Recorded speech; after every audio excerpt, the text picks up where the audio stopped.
Chapter 1. You dropped something. I wasn't supposed to drop that notebook. Class had just ended, and everyone was rushing out like usual. Chairs scraping, bags zipping, people already halfway into conversations. I always leave fast. I don't like staying behind long enough to overthink. So I packed too quickly. Somewhere between standing up and reaching the door, my notebook slipped out of my bag. I didn't notice. Ye did. I was already in the hallway when I heard him call out, "Hey." I kept walking. It could have been for anyone. Then he said it again, closer this time. "Pay." Something in his tone made me stop. When I turned around, he was standing there holding my notebook. Open. Not wide open. Just enough. My heart dropped. "Is this yours?" he asked casually. "No," I answered immediately. Too immediately. He glanced down at the page, then back at me. "You sure?" "Yes," I said, trying to sound calm. He tilted the notebook slightly so I could see it. And I saw what he had seen. His name. Everywhere. Some neat. Some darker where I pressed too hard. One with a tiny heart I thought I had scratched out completely. I walked back toward him, forcing my voice to stay steady. "Give it back." He raised an eyebrow slightly. "You just told me it wasn't yours." "Just give it to me," I said quietly. He looked down at the page again before asking, "How long have you been practicing?" "Practicing what?" I asked, even though I already knew. "My name," he replied lightly. Heat rushed to my face. "I wasn't practicing anything," I said. He almost smiled. "You spelled it 3 different ways." I did not, I insisted. "You added an extra letter once," he said calmly. "You read it," I said, staring at him. He shrugged a little. I glanced. "That's still reading," I muttered. "It was kind of hard to miss," he added. Students kept walking past us, but it felt like the hallway had gone silent.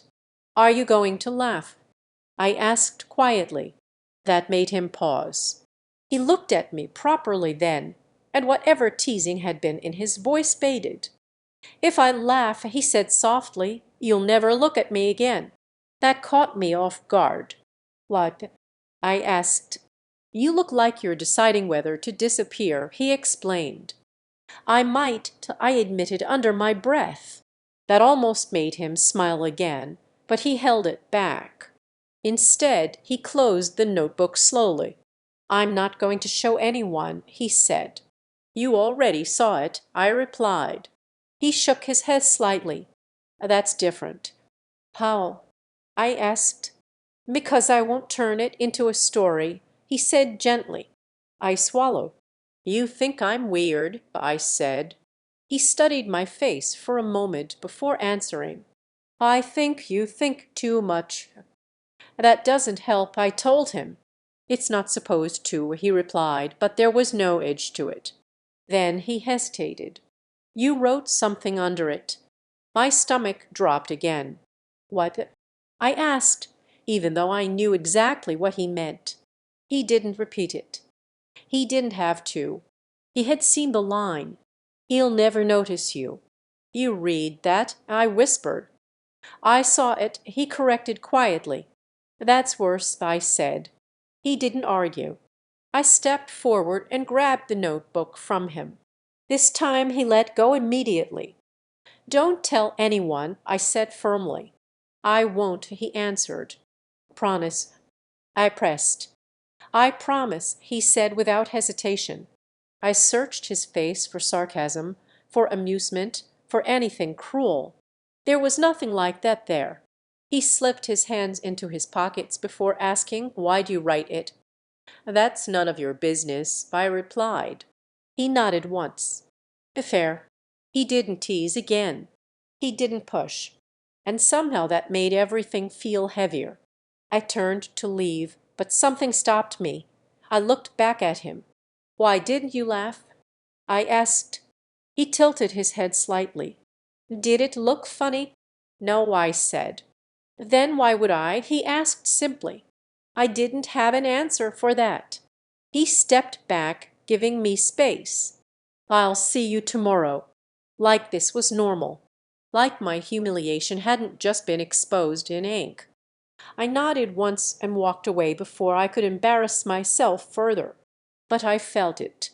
He was still watching me, not laughing, not judging, just thinking. And somehow that felt even more dangerous. Chapter 2, she didn't hesitate. I had just started walking again when I heard heels clicking behind me. The sound wasn't rushed or awkward. It carried a kind of effortless confidence that made people turn their heads without realizing they were doing it. I didn't need to look back to know who it was. Everyone knew her. "Hey," she said brightly. Not to me, to him. I slowed without meaning to, and when I finally turned, she was already standing close to him. Too close. Her fingers rested lightly against his arm as if it was the most natural thing in the world.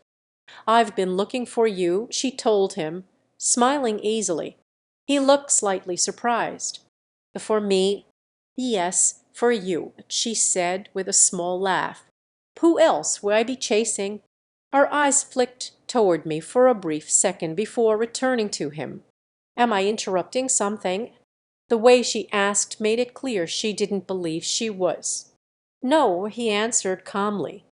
His tone wasn't defensive or overly friendly. It was just steady. She tilted her head a little. "Good. I wanted to ask if you're coming tonight." "Coming where?" he asked. She smiled as if he was pretending not to know. "Ryan's place. You said maybe." I hadn't known there was a maybe. He hesitated, and during that pause his eyes shifted toward me. It was subtle, but I noticed. "I'm not sure," he said. She laughed softly. "Since when are you unsure about anything?" He gave a small shrug. "Since about 5 minutes ago." She seemed amused by that, and I hated how easily she fit into his space. I hated how comfortable she looked standing there with her hand still resting against his sleeve. "You should come," she continued, lowering her voice slightly. "It won't be fun without you." Then she added, almost casually, "and I'll be there." It wasn't subtle. She wanted him to know. She wanted me to hear. He noticed the shift too. His eyes moved toward me again, and this time I looked away first. I should have walked off. There was no reason for me to stand there, but my feet felt rooted to the floor. She followed his gaze and finally looked at me properly. Her smile changed. It softened, but it didn't lose its confidence. "Pie." "Pie," I replied. She glanced at the notebook in my hands. "Did I miss something?" "No," I said quickly. "At the same time," he began. She dropped. I shot him a warning look. He stopped immediately. She noticed that exchange, and her expression sharpened just a little. "Now I'm curious," she said lightly. "It's nothing," I repeated. "It didn't look like nothing," she replied, still smiling. He shifted slightly, not in an obvious way, but enough that he was standing a little more between us. "It's really nothing," he said, and there was a quiet finality in his voice. She studied him for a second, reading the change in tone. Then she gave a small shrug. "Fine, I won't pry." But she wasn't satisfied. She turned back to him. "So tonight?" He didn't answer immediately. The silence stretched just long enough to feel deliberate. "You are coming, right?" she asked. "I'll see," he said. She let her fingers brush lightly against his sleeve again. "Don't make me beg." My chest tightened in a way I didn't expect. I hated that she could say something like that without overthinking it for hours. I hated that she looked so completely at ease doing it. "I should go," I said quietly, finally forcing myself to step back. He looked at me when I said it. Not distracted, not flustered, just steady. "See you tomorrow," he said. It wasn't loud, but it felt intentional. She glanced at him. "Tomorrow." "Yeah," he replied, but he didn't take his eyes off me. I nodded once and turned before I could start imagining meanings that weren't there. This time I didn't slow down. As I walked away, I heard her voice again behind me. "So what was that about?" I didn't hear his answer. And for some reason, that bothered me more than everything else. Chapter 3, what he said after I left. I told myself I wasn't going to look back. I lasted about 4 steps. When I adjusted my bag strap and glanced over my shoulder, they were still standing there. She was talking, he was listening, but he didn't look relaxed anymore. His shoulders weren't loose the way they usually were around her. I couldn't hear them clearly at first, and I shouldn't have cared. But I did, so I slowed down just enough to catch their voices without making it obvious. "So," she was saying, her tone light but pointed. "Why did she look like that?" He rubbed the back of his neck before answering. "It wasn't what you think." She gave a small laugh. "That's exactly what people say when it is." He didn't laugh with her. She dropped something, he said. She raised a brow. "And that made her look like she wanted to disappear." He shifted his weight. It was personal. That seemed to surprise her. Her smile thinned slightly. "Personal how?" He looked down the hallway for a second before answering. "It's not my story to tell." She folded her arms loosely. "You're being weird." "I'm not," he replied, but his voice had lost its teasing edge. "You are," she insisted. "Since when do you get protective over random girls in the hallway?" The word random hit me harder than I expected. He didn't respond right away. He just looked at the floor, thinking. Then she said it more directly this time. "You like her." He let out a slow breath. "What makes you think that?" he asked. "The way you looked at her," she said, watching him closely. "And the way you stopped talking when she looked at you like that." Silence stretched between them. Not awkward. Heavy. "I didn't realize it," he admitted finally. She blinked. "Didn't realize what?" He glanced down the hallway again. Toward me. "That I do." My chest tightened. She straightened a little. "So now you like her?" "I think I do," he said, this time without hesitation. She studied his face, searching for doubt. "And the party?" she asked after a moment. He shook his head slightly. "I don't think I'm going." Her expression shifted. "Because of her?" He met her eyes. "Eh." No pause. No joke. Just certainty. "That's fast," she said, though it sounded more like disbelief than teasing now. He gave a small shrug. "Not really." "How long?" she pressed. He didn't look at her when he answered. "Long enough." That was the moment I realized I had stopped walking completely. Someone brushed past me, and that's when she noticed. Her eyes shifted down the hallway. "She's listening," she murmured. He followed her gaze. Our eyes met. There was no point pretending any more. "Yeah," I said quietly when he asked if I heard. He stepped forward slightly, not rushing, just closing the distance enough to make it clear he wasn't backing away. "You heard all of it." "Enough." She looked between us one last time, then exhaled slowly. "I'm not fighting over someone who already made up his mind." Neither of us responded. After a moment she adjusted her bag and walked away. The sound of her heels faded gradually. It was just us now. He didn't look embarrassed. He didn't look unsure. He just looked steady. "You really thought I wouldn't notice?" he asked. I tightened my grip on the notebook. "You weren't supposed to." "But I did." He stepped closer, lowering his voice slightly. "And I'm glad." Chapter 4, Stop Pretending. The hallway felt strangely quiet after she left. He was still standing in front of me, not too close, not too far. Just enough that I couldn't pretend this wasn't happening. "You really thought I wouldn't notice?" he asked.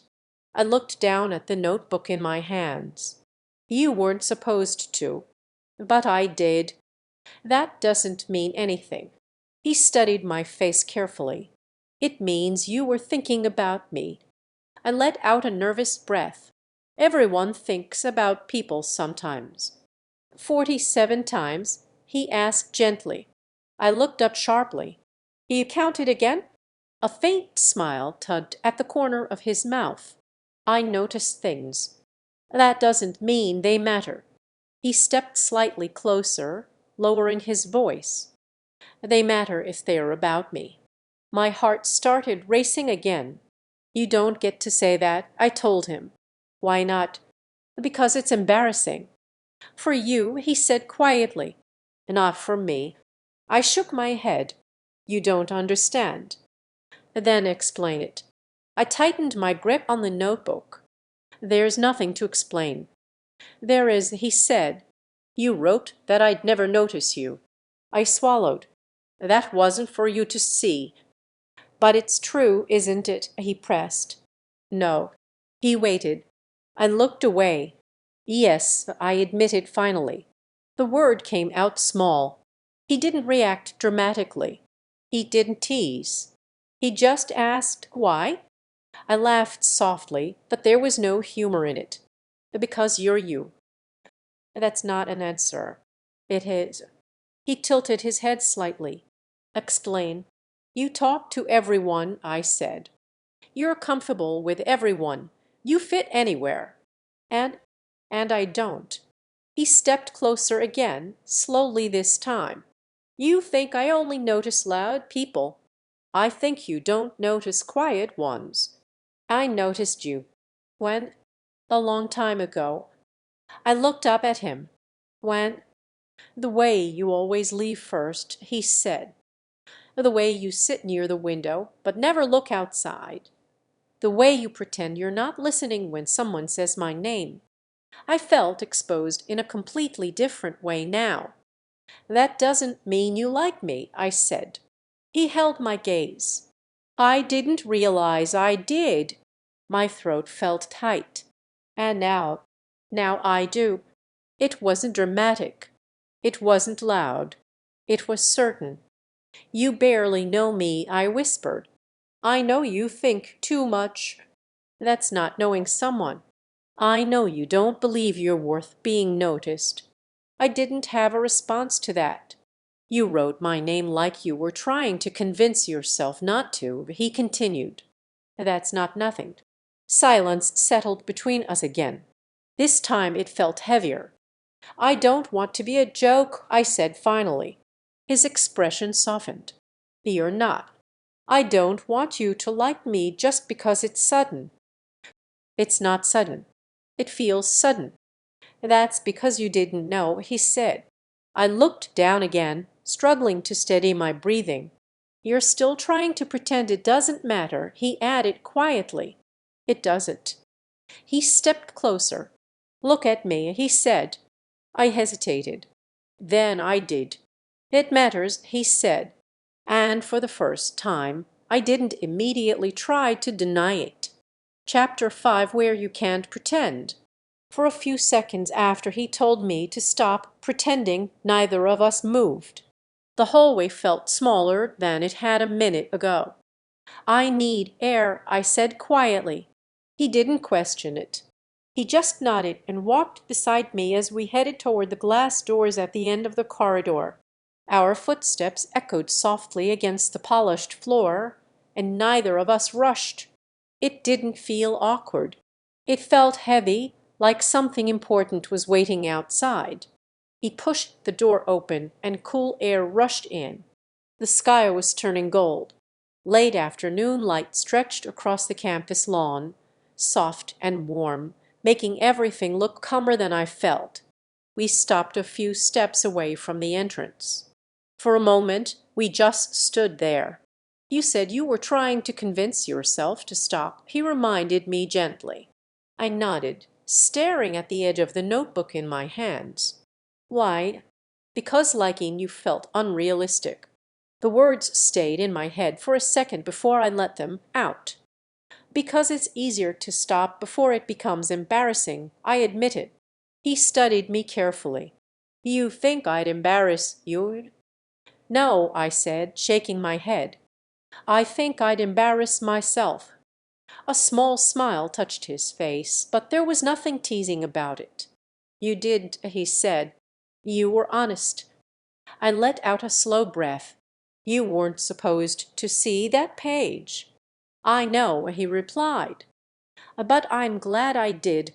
I looked up at him then. "Lied?" He glanced toward the lawn for a second, then back at me. "Because I was pretending to." That caught me off guard. "Pretending what?" "That I wasn't paying attention to you." The wind moved through the trees behind us. "I thought you barely noticed I existed," I said. He shook his head slowly. "I noticed you every time you left class early. Every time you sat near the window but never looked outside. Every time someone said my name and you pretended not to react." I felt exposed again, but this time it wasn't humiliating. It was steady. "When you wrote that I'd never notice you," he continued, "it bothered me." "Why?" "Because I did." He didn't say it dramatically. He didn't step closer immediately. He just held my gaze like he wanted me to understand it completely. "I like you," he said. Simple. Certain. The world didn't shift. The sky didn't explode into color. It just felt real. I swallowed, feeling my pulse in my throat. "For how long?" He considered that for a second. "Long enough that this doesn't feel sudden." My fingers tightened around the notebook. "I didn't write your name because I thought you'd like me," I admitted. "I wrote it because I already did."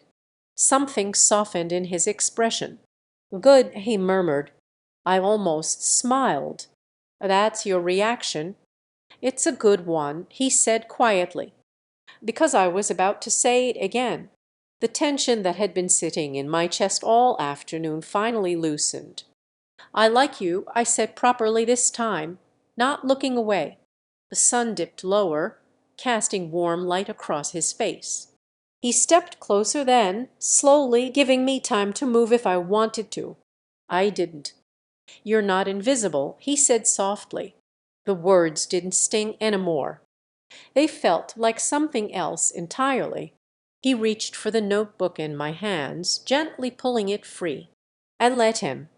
He flipped it open to the page, then added something beneath all the versions of his name. When he handed it back, I looked down. Under everything I had written he had added. I noticed. My throat tightened. "That's unfair," I whispered. "Light. Now I can't pretend."